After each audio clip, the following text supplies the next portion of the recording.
All right, so this is the first event that I'm going to get heckled by my own daughter, so sorry about that. So just a little bit about me. So I do three things. I run a master's program in UCL called Business Analytics, which is essentially applied AI. I have about 50 students every year that go out there and apply emerging technologies to solving business problems. So I've got a really good sense about where organizations are at in terms of their digital transformation.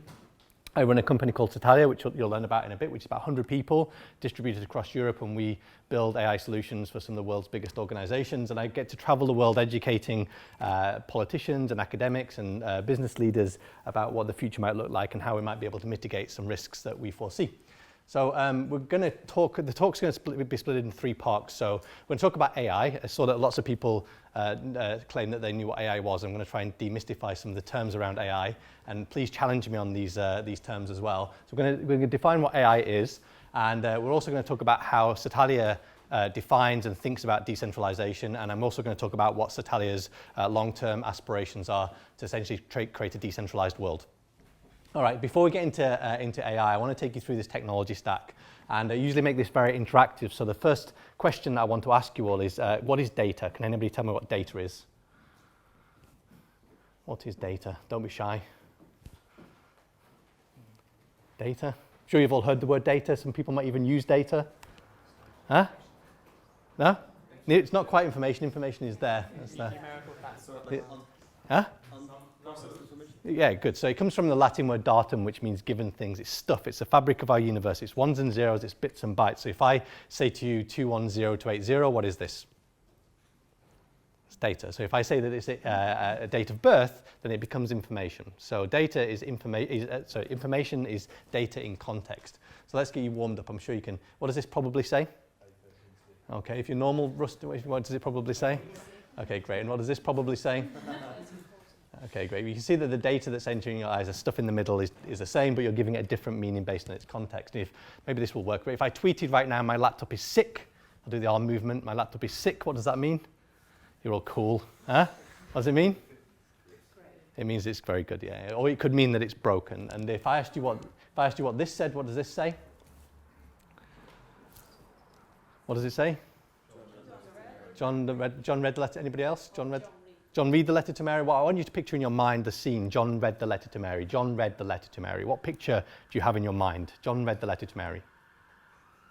Post-war love. Oh, it's a good insight into people's minds, actually. So love, it's a romance, yeah? It's like a post-war romance. But John is reading a letter out loud to Mary, or, yeah? No, like written. Ah, John is reading a letter that was sent to Mary.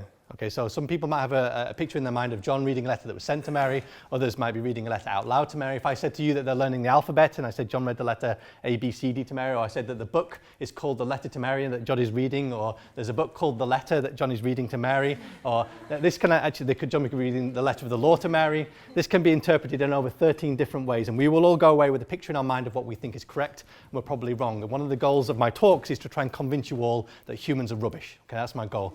And but one of the biggest challenges we have in computer science is taking this stuff, this light, this sound, this text, and figuring out what does it actually mean. It's a very, very difficult problem.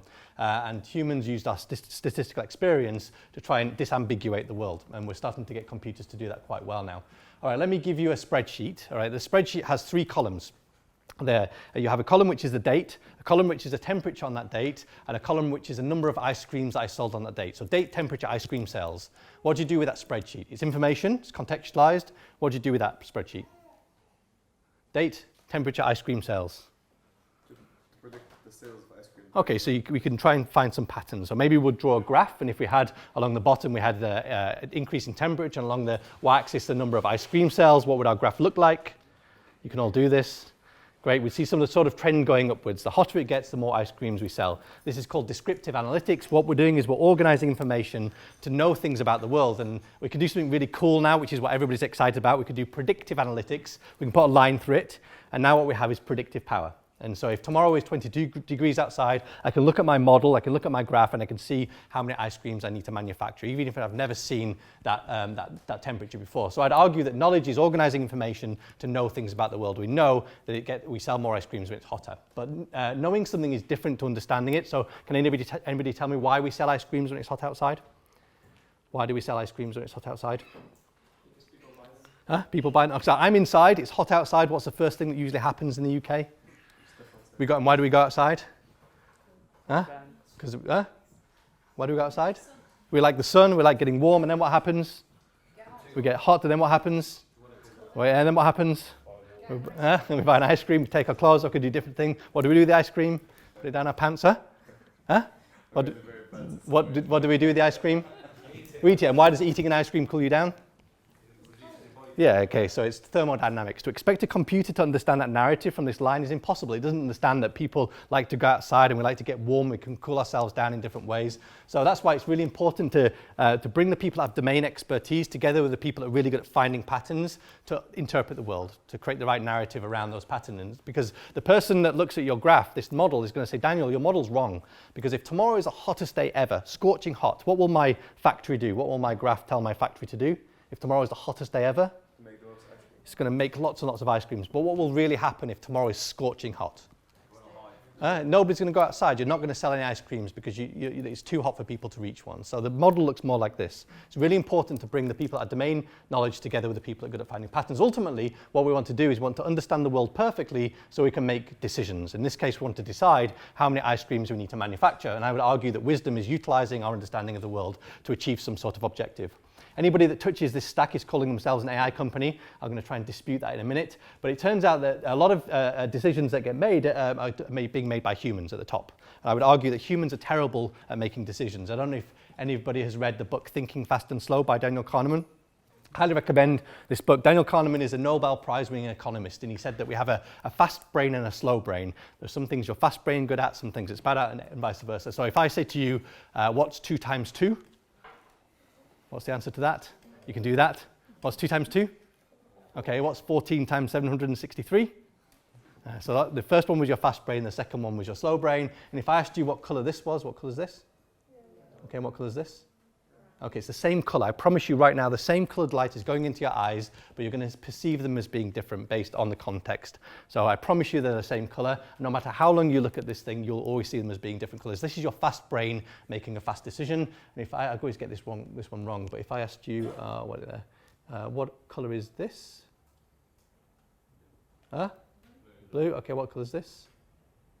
Okay, they're all grey. I promise you right now, grey light is going into your eyes and you're interpreting. So my PhD was trying to model a visual brain of a bumblebee, and I learned a lot about the visual system. And if you actually held your thumb, I'm going to ask you to do this, but if you held your thumb in front of you, the size of your colour vision is about the size of your thumbnail. So all of this colour that you see in your periphery is being made up by your brain. And the brain makes up a huge amount of the world based on its statistical experience, and very often it gets it wrong.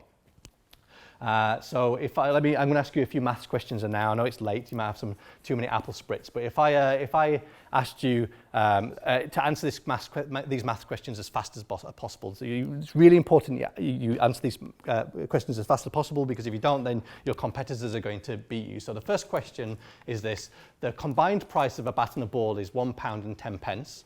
The bat is £1 more than the ball. How much is the ball? Okay, good. You knew the answer already? So a lot of people will think 10 pence. The bat is £1.05. The ball is 5 pence. The combined price is £1.10. So this is where your fast brain is making a decision, and you're probably wrong. And I can give you thousands of these examples, and even the guy that got it right will probably get them wrong because you're using your fast brain. Okay, let me ask you this question. Imagine these are staff members. I don't know, and you might even recognize yourself in this list, but we know everything about these staff members. We know their preferences, we know their gender, all of this kind of stuff. And what we want to do is we want to organize these staff members in a way that satisfies some rules. So, I don't know, reptiles have got to be at least 2 away from felines, and males like to be near females. Can anybody tell me how many possible combinations there are of these 5 staff members? So we're looking at one combination. I can flip 2 around. I get another combination. How many possible combinations do I have? 120, yeah, so 5 times 4 times 3 times 2 times 1. So that exclamation mark we learned in school. So there's 120 possible combinations. Some will satisfy the rules, but only one will be the best one. And if I make the problem a bit more complicated, I've got 15 staff members. How many possible combinations are there? Don't say 15 factorial, that's cheating. What does your fast brain say? How many combinations are there? Thousands? 100,000. Okay, so there's over 1 trillion possible combinations. To expect a human to solve this problem, we're wasting your time. One rule to take away with you: anything more than 7, don't use a human for. Okay? Any allocation of resources more than 7, whether you're spending marketing money, routing vehicles, whatever, don't use a human for, because humans are rubbish at solving these problems. In fact, let me just drum this home. Most companies don't have problems of size 15. They have hundreds of thousands of things that they need to allocate. So here are 500 Pokemon. Can anybody tell me how many possible combinations there are? 500 times 499 times 400. So it's a number that's over 1,000 digits. And just to put this in, this number into context, which is this is how many atoms there are in the universe. So one of our clients is a large consultancy firm. They have 5,000 staff that they need to allocate to projects. 5,000 factorial. They have 20 people in a room trying to solve that problem. Anything more than 7, you're wasting your time. These are exponential problems, and industry have thousands of them. They don't realize they have thousands of them, and usually people are trying to solve them, and they're solving them badly. Let's just drum this home. So imagine I've got my ice cream van, and my ice cream van has to deliver ice creams to these 24 points around London. Actually, if I wanted to draw a nice route around these points, after a few minutes, maybe I'd draw quite a nice path around these points. But how long will it take a computer to get the shortest path? The one that's going to save the most amount of petrol? 1 second. Any advances on 1 second? We've played this game already. It's actually 20 billion years. If you put 24 times 23 times 21 into your calculator, you get this number. And if you have a computer that can look at 1 million routes a second, it would take 20 billion years to go through every single possible one and say, this one that I looked at 10 billion years ago, this one's the shortest one. And if I had another point of the map, I've got now 25 times 20 billion years, 5,000 billion years. If I had another point of the map, I've got now 26 times 5,000 billion years. These are exponential problems. Okay, and one of our clients is Tesco. They're delivering to 100,000 points on a map. 100,000 points. This is why algorithms are super important. So these are actually what are called optimization problems. And again, any company that touches this technology stack is calling themselves an AI company. And I would argue this is not AI. So everybody at the moment is going on their digital transformation. They're getting all of their data together, and they're throwing what are called machine learning experts or data scientists to try and find patterns from that data. So we're using machine learning and data science techniques to know things about the world. And then what happens is that we then should use those insights to then make decisions. And decision making is a special type of problem, and I would argue that these are going to be the new data scientists. So this is a massively underrepresented skill in industry, and these are going to be the new data scientists. But when you build systems that you give data to, and it goes through a model and it makes a decision, and tomorrow you give it the same data, it makes the same decision, what you have is automation. This is what automation is. You give it data, it makes a decision. But can anybody tell me the definition of stupidity? Huh? Okay, so it's doing the same thing over again and expecting a different answer. Most systems in production, in fact, I would argue that almost every system in production is autonomous or stupid. There are 2 definitions of AI. I've got 20 years of experience in AI. So the first definition, I think, is weak but popular. This definition is getting computers to do things that humans can do. Getting computers to do things that humans can do. The reason why this is a popular definition is because humans are the most intelligent thing that we know in the universe. And when we start to get machines to do things that were traditionally only in the domain of human beings, we start to then attribute that to be intelligence. So we can now get machines over the past 10 years to be able to recognize males and females and who's happy and who's sad and interpret language and things like that. We can now start to get the machines to do things that only humans traditionally could do, and that's what we're calling AI. And I would argue that's silly, because humans can find patterns in about 4 dimensions, and we can solve problems up to about 7, but computers can find patterns in thousands of dimensions, and they can solve problems with thousands of moving parts. Benchmarking machines against humans is a very, very silly thing to do. The better definition of intelligence of AI comes from the definition of intelligence. So my master's was on intelligence, and this is a really elegant definition. It's goal-directed adaptive behavior. Goal-directed in the sense we're trying to achieve an objective. We're trying to sell as many ice creams as possible, or route our vehicles efficiently, or whatever. Behavior is how quickly and frictionlessly can I move towards that objective. But the key word in this definition for me is adaptive. If you don't have that system, so if you don't have the word adaptive, then you have automation. And automation is stupid. What you want to do is you want to have a system make a decision, learn about whether that decision is good or bad, adapt its own understanding of the world so that tomorrow it can make a better decision. And you very, very rarely see these types of systems in production. Now, that doesn't say that there aren't organizations that are working on these systems. There are, but this for me is the true paradigm of AI. Systems that are able to make a decision and learn in production without the aid of a human. Okay, so this is where, there are 2 types of AI, 2 flavors of AI. This is Socrates before he drinks hemlock, and Socrates is famous for inspiring the Socratic method. So if I say to you, Socrates is a man, and all men are mortal, what can I infer from that? Socrates is a man, all men are mortal. Socrates I can infer that Socrates is Morton. So this is called Symbolic AI, and Symbolic AI was popular in the 60s and 70s. What we would do is write down lots and lots of rules, and then from those rules, try to infer new knowledge and have then systems behave intelligently. It didn't really scale, it didn't really work, so there was an AI winter, and in the 80s and 90s, a new type of AI came along called sub-symbolic AI. This is the brain of a bumblebee. My PhD was originally trying to model the brain of a bumblebee. Bumblebees have 1 million neurons. You have 80 billion neurons in your head. Bumblebees' brains can fit on the end of a needle, but bumblebees can do amazing things. They can navigate 3D worlds, they recognize objects, they solve problems, they talk to each other, they don't handle windows very well, but ultimately, they're very smart little creatures. And the question was, can you take the brain of a bumblebee and can you model it in a machine? And 12 years ago, the answer was no, 1 million neurons. But about 8 years ago, a new type of technology, or an extension to this technology, came along called deep learning. And now we can model brains that have hundreds of millions of neurons. And we can now teach these brains to do things that were traditionally only in the domain of human beings. So we can build very big brains, and we get these brains to do things that only humans can do. But I would argue that these brains are very good at finding patterns, but they're not very good at making decisions. You need to harmonize this technology with this technology. You need to know things about the world. You need to find out what's going on in the world, and then you need to make decisions. And there are very few companies in the world that know how to bring these two technologies together. And then you need to get systems to adapt. Okay, so I would argue that if we really put our minds to it, if this is the bounds of human endeavor, we can probably take any task that a human can do, that a human does, and we can build a system that can outperform us almost any task. It's very inefficient to build 50 different systems to do 50 different things. So there's lots of research at the moment going into what is called AGI, Artificial General Intelligence. You are all AGI. You are all one system that can do many, many things. So the question is, can you build one system that can now do many things because that's more efficient? And if you take this to its logical conclusion, then it's expected that within our lifetime, we're going to build a brain smarter than us in every single possible way. So it's predicted that it's going to happen in 30, 40 years. This is often referred to as a singularity or superintelligence. Nobody knows what's going to happen when we build this thing. So some people think it's going to be the most glorious thing that happens to us. It's going to solve all of our problems. Other people think it's our biggest existential threat. I think it's our biggest existential threat, and I am concerned that if we do not start cooperating as a species over the next 30, 40 years, it will remove us from the equation. So you can almost guarantee that this thing will want to survive, and if we are a threat to it, it will probably remove us.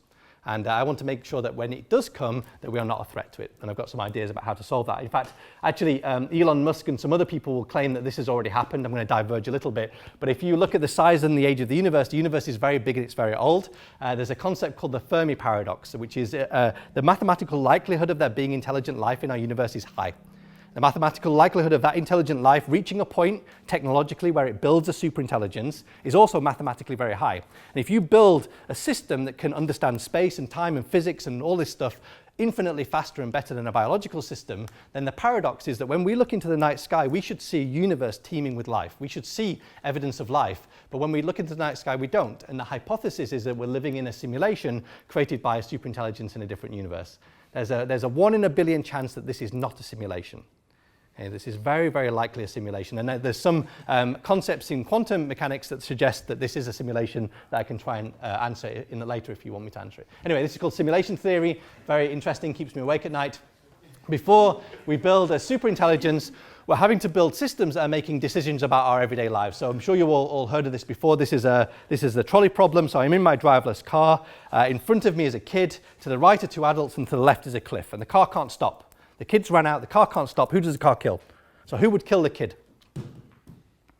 Yeah, I knew you'd. Who would kill the adults? Okay, who would kill you?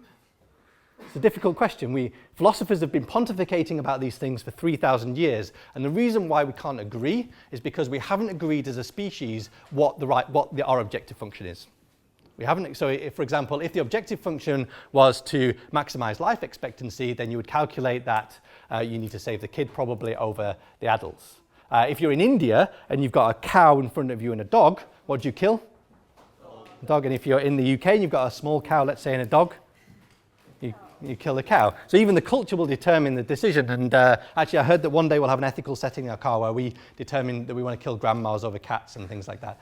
Actually, I heard that one day we'll have a brain scan and our digital twin will be put into the car, and the car will make decisions based on our digital twin. And if you've got a burning building, and in the burning building there's a crying baby in a suitcase with €1 billion, £1 billion, what do you save? You can only save one baby, of course. And how many babies can you save with £1 billion, though? Yeah?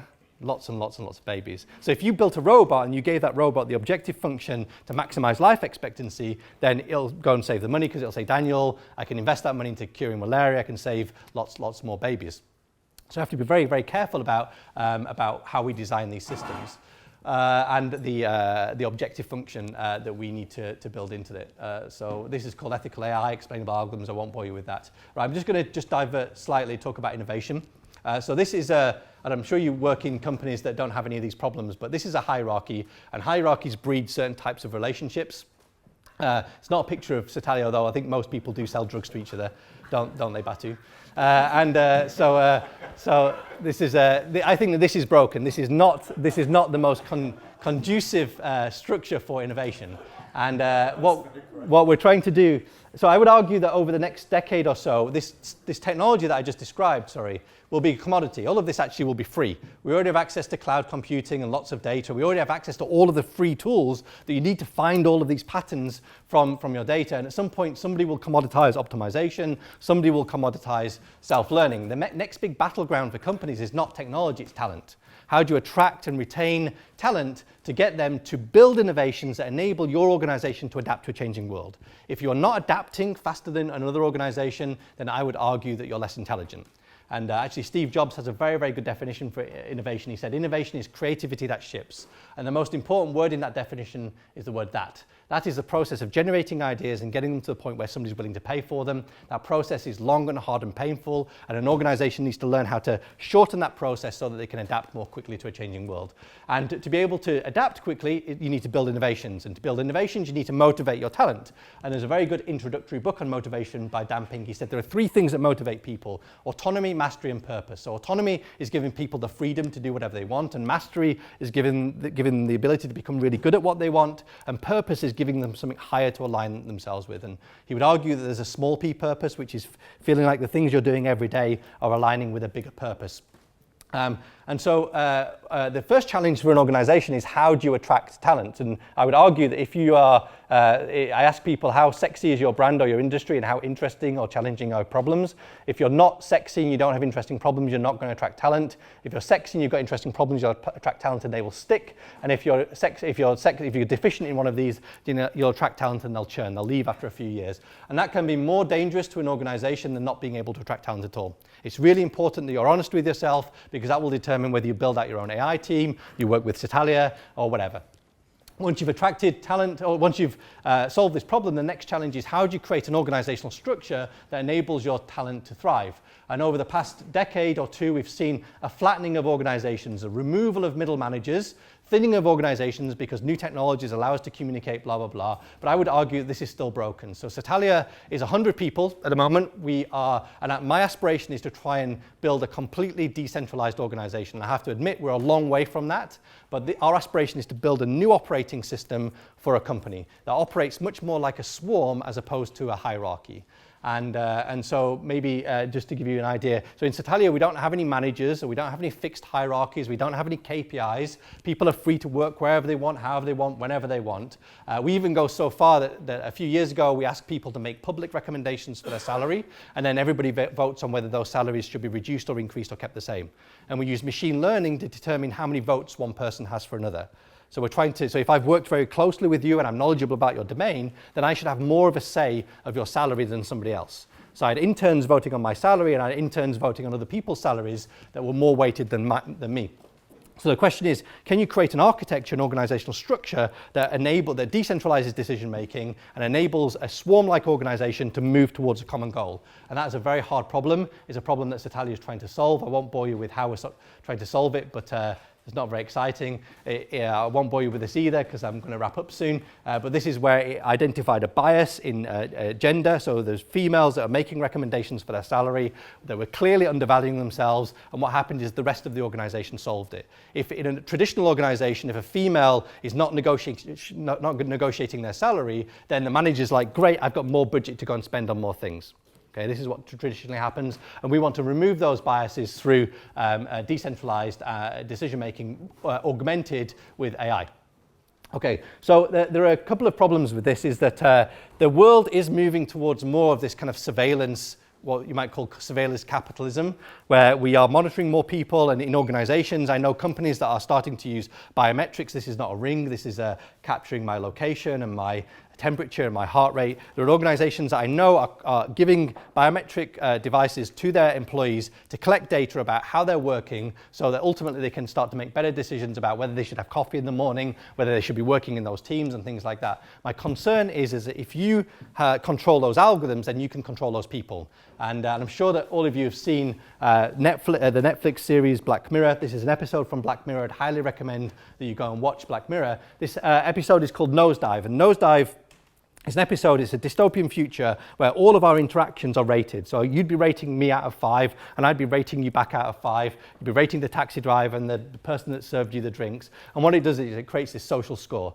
And this social score will then unlock faster internet and access to better hotel rooms. And we think this is never going to happen, but this is now being deployed in China. China have their social citizen score. It's even more nefarious than this. We think it won't happen in the West. It will. It's going to happen inside our organizations. I'm an advisor to governments, and I know governments are interested in rolling this stuff out as well. And my concern is that the people that own the algorithm are the people that can then control the population. And I know that Batu has already shown this, but if I there's a lot of capitalism bashing going on at the moment, and I flip from one side to another. Capitalism has been amazing. It's created all of these things that we experience around us, but I would argue that capitalism has now been hijacked. So now what can happen is that if Amazon want to go into a certain market, what they can do is they can announce that they're going into insurance. And what will happen is that Amazon will then get access to lots of very cheap capital. They'll be able to go into the insurance industry, starve those people out over the next 7 years by undercutting their prices, and then ultimately Amazon will get their users. And that's not how capitalism should work. So the challenge that we're facing is that large organizations that are accumulating the power and wealth, that money is being able to make more money. And I have to ask myself, as a small 100-person company, how do I compete with Google DeepMind? How do I compete with Amazon? People that essentially have access to infinite amounts of capital. And the answer is you can't. You can't compete with those people. How do you compete with a company that doesn't need to make money? You can't. And so I realized a few years ago that you need to change the rules of the game. You need to remove the concept of a company. So we can use social networks as an example, but Mark's job is to return 5% to his shareholders every quarter. And if Mark doesn't provide those shareholder returns, he'll be replaced by a new Mark. In fact, in this case, he can't be removed. But in theory, as a CEO, if you're not providing those returns, you'll be replaced by a new CEO. And if you're not able to provide returns through new innovations, through growth, through new ideas, what tends to happen is organizations make bad decisions. They make decisions that compromise their users, compromise their employees, compromise the environment, compromise other species. And this is the concern, is that this attitude of providing short-term shareholder returns is not creating a sustainable future for our species. So what Satalia is trying to do is build a platform where people can boot up an idea and engage with a global community to drive that idea forwards. Not just developers, but designers, human resource experts, marketers, leaders, all of the different skills you need to bring together to drive forwards a product. So I would argue that if you could boot up an open source version of Facebook, and if you could build a platform that brings thousands of people from all around the world to contribute to that product, not just developers, and if you can build an economic model that feeds that community, then you don't need to have centralized companies like Facebook, Airbnb, Uber. Many of these platforms that we depend on, that are generating lots and lots of money for these large organizations, can become commoditized. And they can become ubiquitous and not driven by profit, but driven by purpose. So Facebook have 2 billion users. If every single user paid 10 pence per year, 10 pence per year, that's 200 million pounds of revenues to service a community of, let's say, 20,000 people, to drive forwards a platform that genuinely connects people as opposed to tries to sell ads to people. Facebook have 10,000 people whose job it is to keep you looking at that screen. The more you look at the screen, the more money Mark Zuckerberg makes. And we need to change that model. So Satalia's aspiration is to try to build this platform. We have to make money by selling shit to people and all that kind of stuff. But ultimately our goal is to build this decentralized platform that I want to scale to a planet. I want to create a planet where everybody can work wherever they want, however they want, on whatever they want, contribute to all of these things, boot up ideas, and if they didn't work, if they couldn't work because they hurt or whatever, then all of their basic needs are met. That I want to be able to somehow, over the next 40 years, put us on a roadmap where your nutrition, your healthcare, your shelter, your education is all free. And I genuinely believe that that is possible, but it means us, like building on what Batu was saying, being much more careful about what we consume and much more conscientious about what we contribute to. And this is what we want to do. We want to build a platform where people can contribute to things that actually have a purpose and consume things that are not detrimental to the species. So just to close, there are two things I'm concerned about.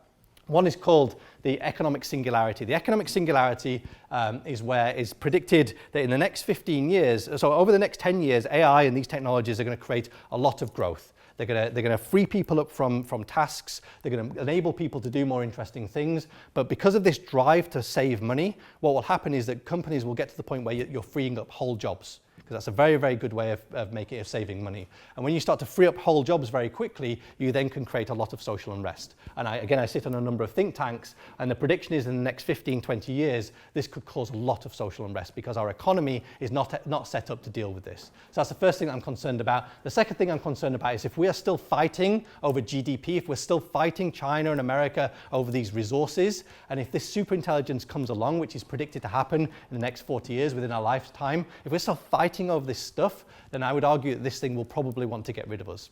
And that would be a shame, because I think that humans are cool. So I think by using decentralization ideas, we can unlock a global community of people that can contribute to more stuff, that can come up with many more ideas. That's probably not sustainable in the long, long term. But what we're doing is we're creating a global community that's cooperating towards hopefully a common goal. And on that note, I'll probably close. So Satalia's current purpose, which is probably going to change, is how do we enable a world where everybody can do what they love? And I genuinely believe that this is possible in the next 40 years. Stop there?